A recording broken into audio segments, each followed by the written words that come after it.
Difficulty is maintaining the balance of the mundane and the divine, differentiating between the two. Questions I've always had pertain to things like, what if all the weird political fuckery going on is somehow part of our analogous connection to the other side of things? Is not what determines their method of control something to do with the fact that in angelology and demonology both, there are hierarchies of order and command. And in some sense, they are oligarchies. So you can see this, and you can operate on either side, and you can try and operate them with them both at the same time. Trying to operate with them both at the same time, however, tends to conflict, because the two are not, in fact, the same, as far as I can tell now.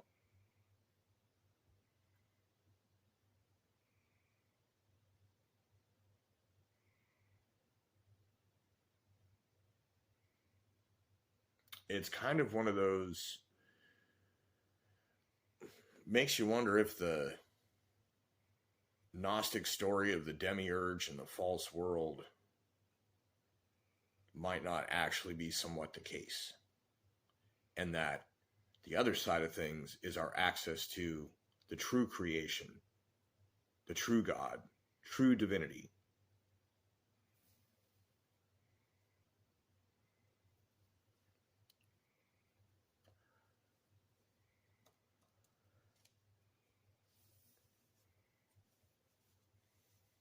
For those who don't know, the Gnostic story basically goes something to the effect of the divine emanation uttered forth words or phrases, and each of these was a wave of creation.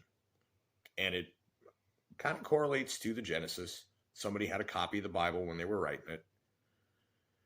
The Gnostic things are more puzzles and cryptic not subliminal, but if you know what you're looking at when you're reading it, it's like there's other things. And some of it, in some ways, matches the symbology of it and other things. It kind of matches up with the real divine, if you ever experience it. So what if there were people who attempted to document a concept that they could not fathom because the technology did not yet exist in their continuity of it to even be possible? So we're going back to the any percent video here.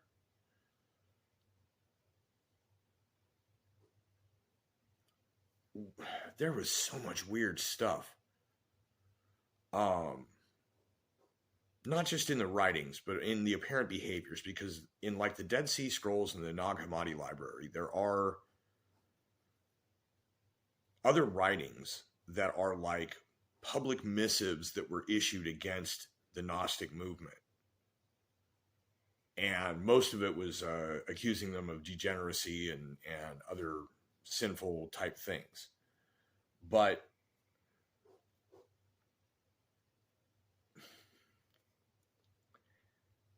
I think there may have been people who went around conning people, culting people, using what could be considered a maybe type of magic, also kind of pickup artistry, mind control kind of thing, but to, invade people's homes and take their stuff under the auspices of divine guidance.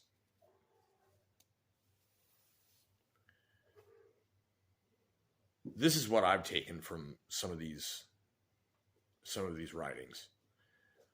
And at the same time, one of the secrets you would gain from joining the Gnostics, if you were like into Sethianism or whatever, was the idea of these multiple grades of types of people. And I've looked into it.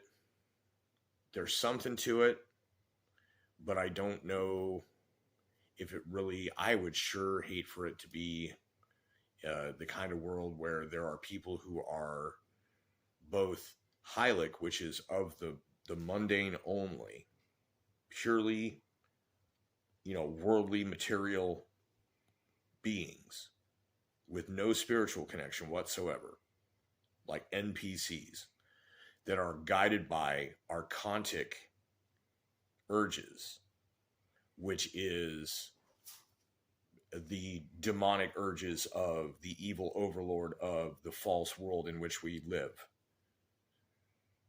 This would be like agents, not just, dipshits that, don't connect to God and walk around the world worrying about, material things and cannot be anything else. That's the other thing. There's no transition. It's more of a figure out which one you land on. And it's possible that many of them or any of them can become Gnostic, which is to know. So it makes me wonder about like that whole demiurge false reality thing, that the entire experiential world that we as humans experience and go through, it's everything about it. As far as I can tell from reading this stuff, the physical material of which we and things are made, the styrofoam, the atoms, the molecules, electrons and protons, quarks, or whatever, if that stuff's not all just made up by people trying to figure out, that all of that is an improper, illegitimate, false reality that congealed in the vague shape of something resembling, but also completely the opposite of this divine existence that was before it. Somehow the 14th eon or emanation, which was called Sophia or wisdom, fashioned into a divine feminine, without consultation with the spirit, the emanation itself, like the original emanation, without that involved, conceived a child and bore it in secret, and then when it was born, hid it away. And at this point, it ceases to be a description of eschatology and becomes a bit of a political commentary of the time. That this ruler of heaven and earth, as far as we know it, right, which is to say Caesar, whoever it may be at the time, the emperor, anything that isn't proconsuls or whatever,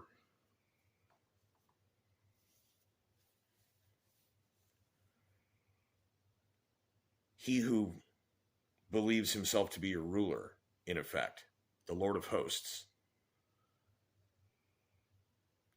called to be blind, insane, and not as all-powerful as he thinks.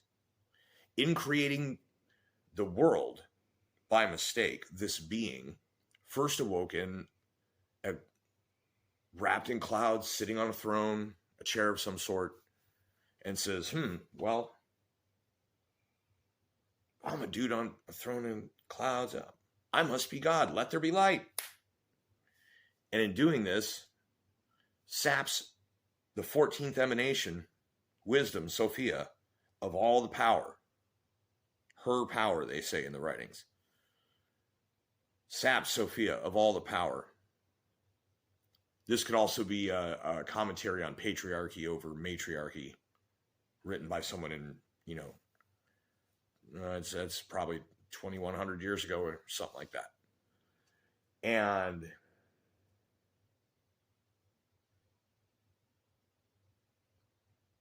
wrapped in clouds, seated on a throne, awakens this cosmic being. It's not just a person, right?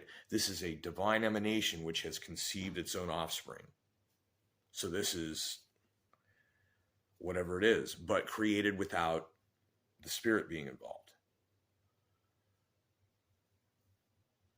And so this weird anti-God thing decides that he's God, says, let there be light, creates a whole world in the universe, and that we inhabit that universe. And it is basically another nickname of Yaldabaoth is Samael, which is one of the names you hear people refer to the devil. So you have this ruler of this entire material, physical realm. And then everything outside of that material, physical realm is the kingdom of the true God.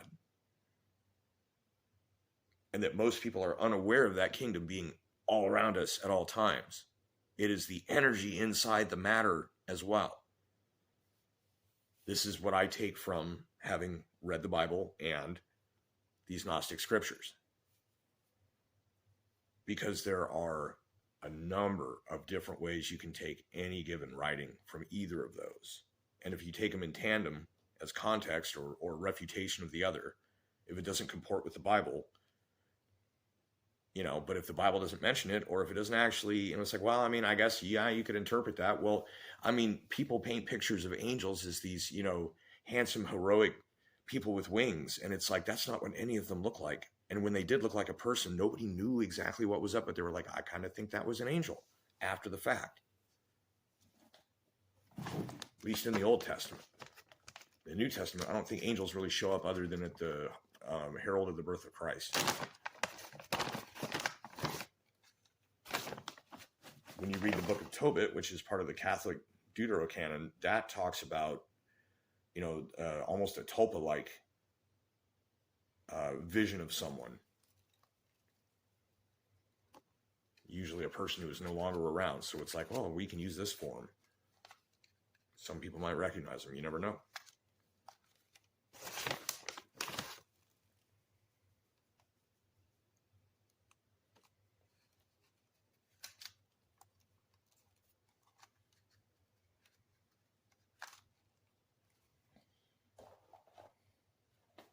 So our world doesn't exactly match that.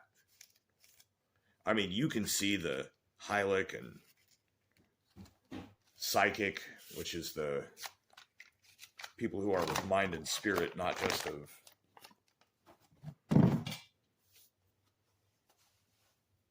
of the world, of the things and the stuff, people of the mind, of the heart, of the spirit. And of the two, you then have, and then a third technically is Gnostic.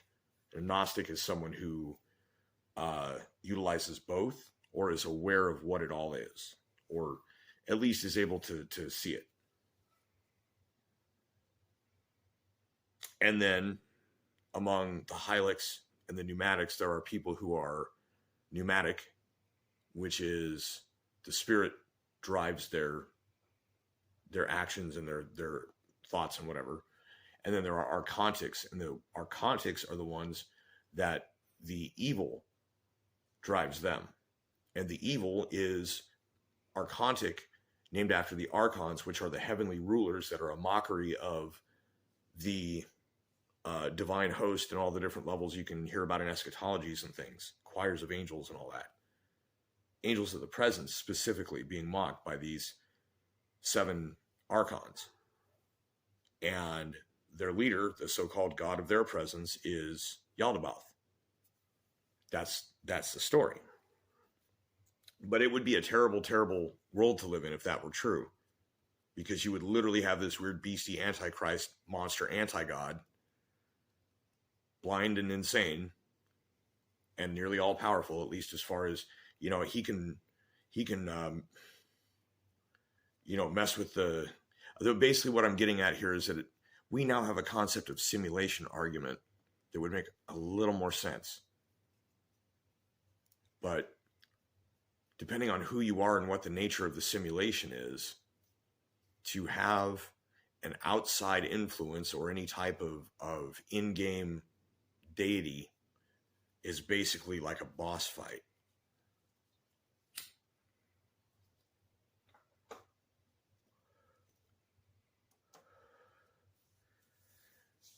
It would be, to a normal person,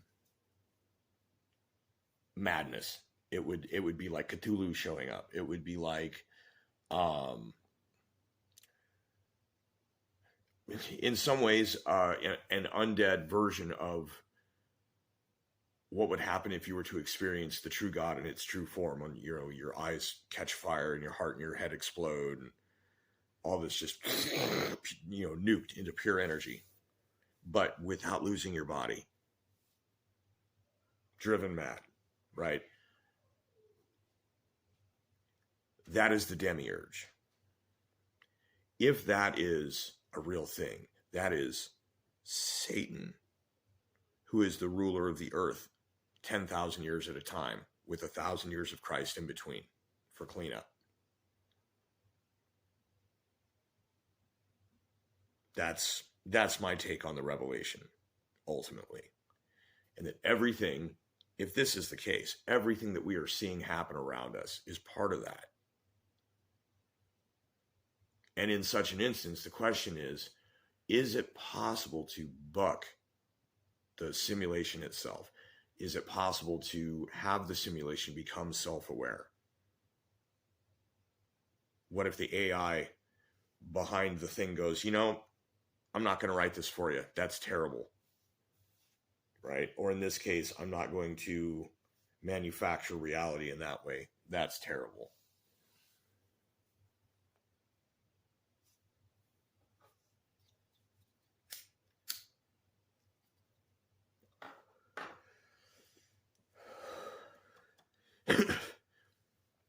It's not enough to disobey the government. You have to become a more spiritual person. You have to become in contact, in touch with the deepest wells within yourself, as well as the farthest outskirts of the cosmos. You have to be aware of everything that is not that which your physical senses can show you. Because everything that they can't show you, which you might also call the collective unconscious, if you think about it, is, to this universe, scary and opposite of what it thinks is good, which is why sometimes when you see archetypes, you're like, oh, whoa. But everything about that is descriptively, at least, similar to or connected to the divine. That which is outside of the profane, mundane, disgusting, false universe of all the physicality. It's like rationalized epistemology of the mind and body and spirit connection, so that the consciousness, which is far beyond the physical form, can reconcile its existence being anchored to the physical form, which in some ways generates, it seems, the consciousness. So it's like you got to feed your head and you got to feed your stomach.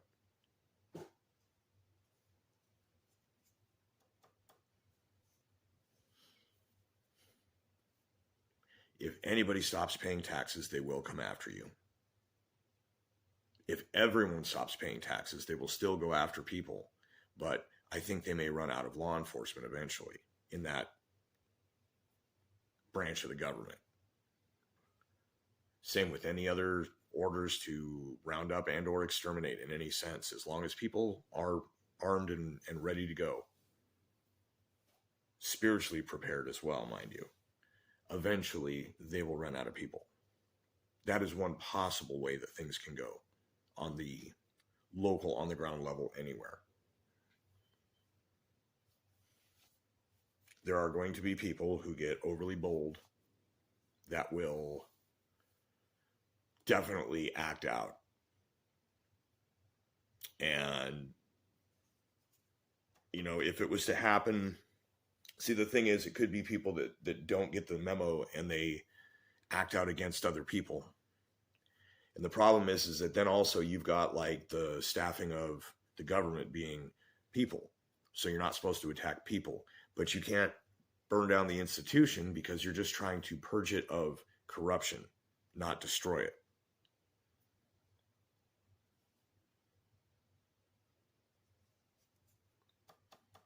Trying to solve that and figure that out kind of leads you back around the same kind of line of thinking of, oh, okay, so but it is, but it isn't, but it is, but it isn't.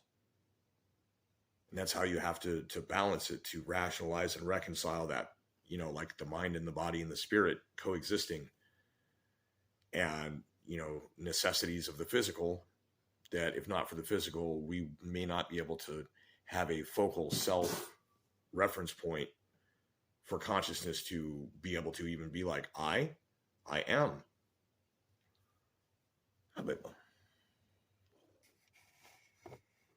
Yes, hello. Hi.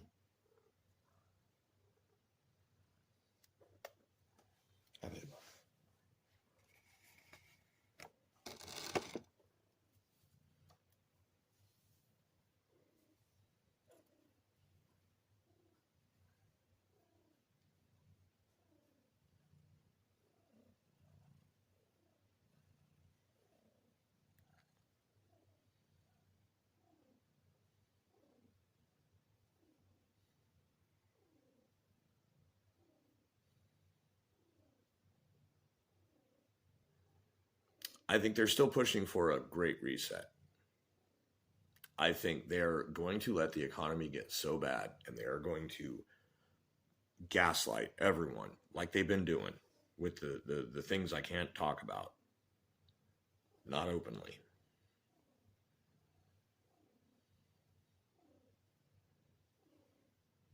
So we have the Fellowship of the Open Secret will be like the Gnostics, the people that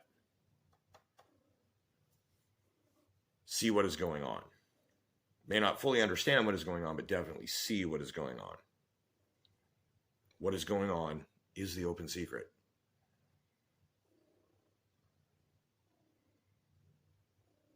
Because no one's going to talk about it. No one's going to admit it. That would be more painful, more cognitive dissonance, confrontation with truth, painful than anyone really wants to get into that hasn't already.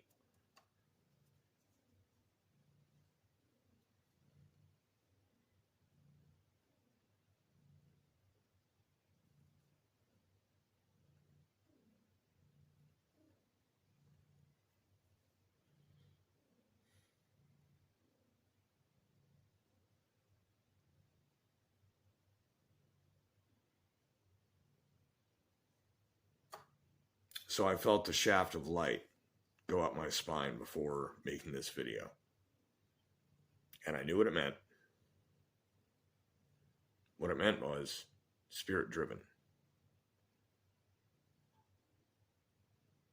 What the purpose and the meaning of all of this is, I think will come over time, because this is just another continued extension,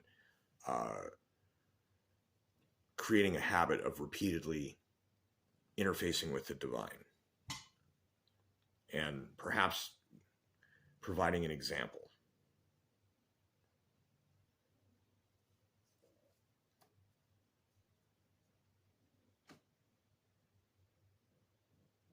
If you think reality is the objects and the things,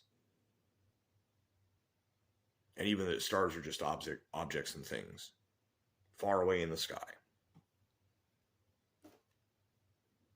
this is all you know. If you think that is all there is, try looking outside of that. If you cannot comprehend that things are more than just the stuff around us, then you might be what they call Heilig. And if you think about stuff like that, you're psychic. Not psychic power psychic, although dreams are real, you never know.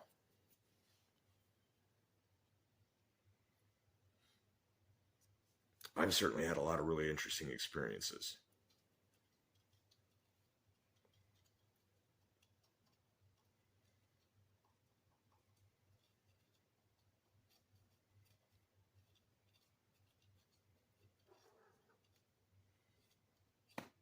Another way of looking at this archontic versus pneumatic uh, dichotomy is archontic is the root, like the root chakra. It is the base. And the pneumatic is the crown. So in that sense, it's almost like a pre-Kabbalah, because I don't think Kabbalah was around at that time, actually. It's a lot newer than people think.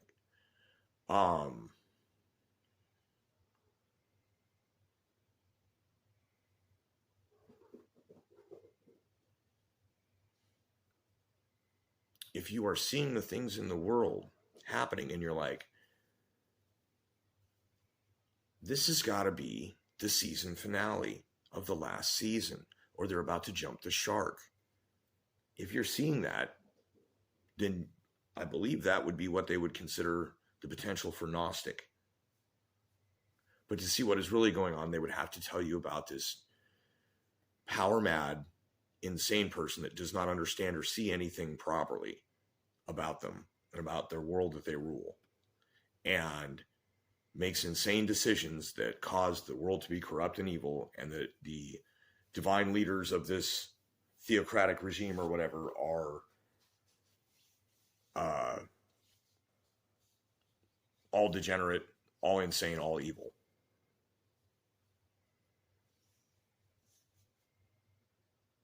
And you would look at that and say, oh, yeah, okay, I get that. Congratulations. Start talking about divine stuff. Get into deeper things. But beware that at the deepest inner lurkings of our own wellspring of the mind, there's some weird shit.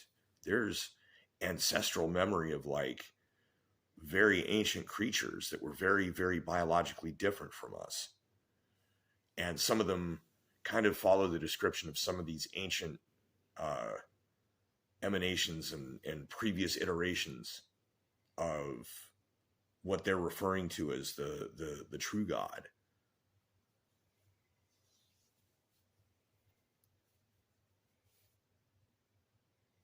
Some of it's a trap for sure. That's not to be explored if you're, of the faint of heart. And if you just have an ego and think you just need to go get into it, watch yourself get wrecked.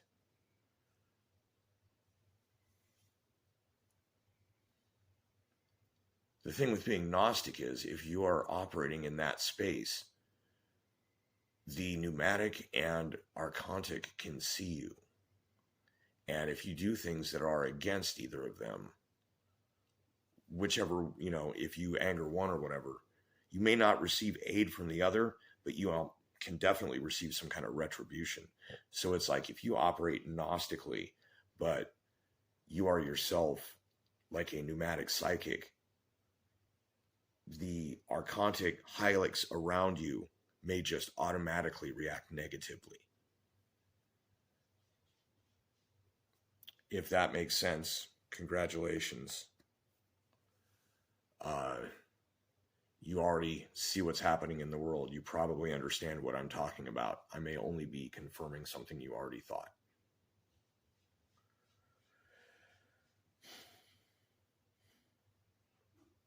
So I'm going to close this video out. There will be more. The world is an amazing and deeply spiritual place. The physicality is just the means by which it can be.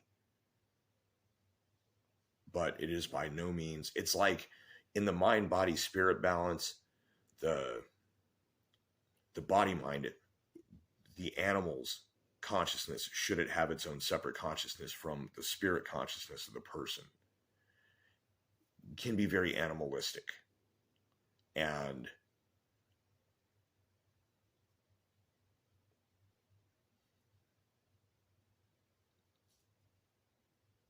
again, if you're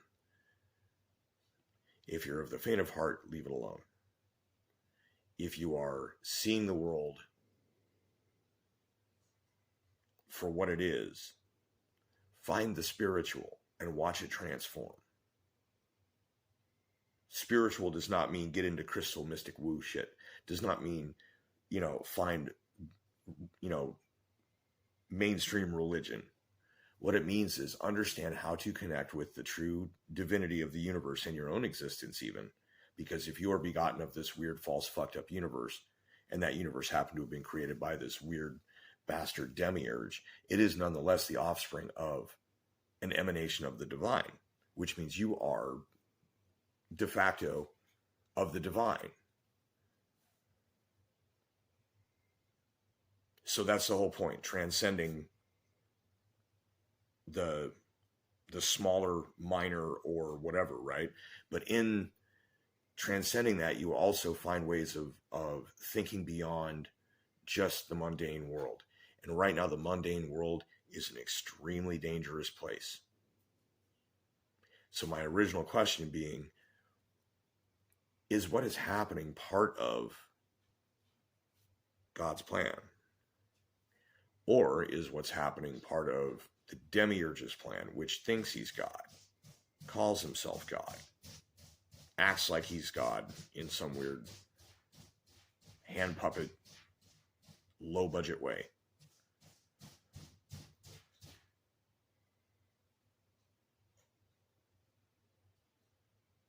So can we do anything about what's going on? That is a really hard question to answer, because right now, at least in America, it is illegal to gather for the discussion of that particular topic. And if you were to do so, you would be infiltrated by people who are not who they claim to be. And then ultimately, attempts to squash potential rebellion would occur, as someone would sneak off and tell someone else about it that would then bring the hammer down. So it is impossible to have any kind of serious discussion about just fixing that problem. So in the meantime, if there are ways of protest, wouldn't it be wild if everybody stopped having license plates on their cars, stopped paying for their insurance on everything, stopped paying their taxes on everything, and consequently stopped pulling over when they got flagged down? Or if they're assailed by cops or any other person with a badge and a gun claiming to be an authority in charge of them because government says so, that it is a glorious, glorious death of a warrior to go out in a hail of gunfire with the moral high ground. That's going to happen with a lot of people. It's going to have to happen with a lot of people if Magic Wizard President doesn't get in and doesn't immediately automatically fix everything. That's what I'm looking at. So, everything that's going on in the world that I don't really feel like talking about because it'll just get my whole thing nuked channel-wise. Is it part of the plan? Is it not part of the plan? Is there anything we can do about it? I don't know if throwing money at it's the solution. Hasn't ever worked before.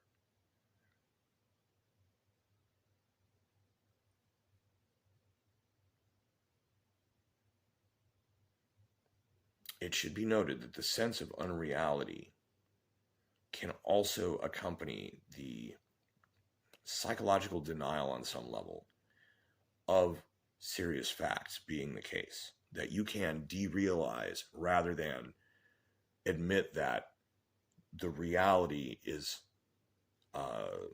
unsatisfactory, unacceptable. So find your spirituality, find God, do whatever it is, right?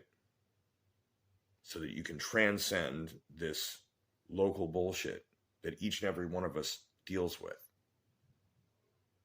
But in doing so, understand that as you rise in knowledge and power,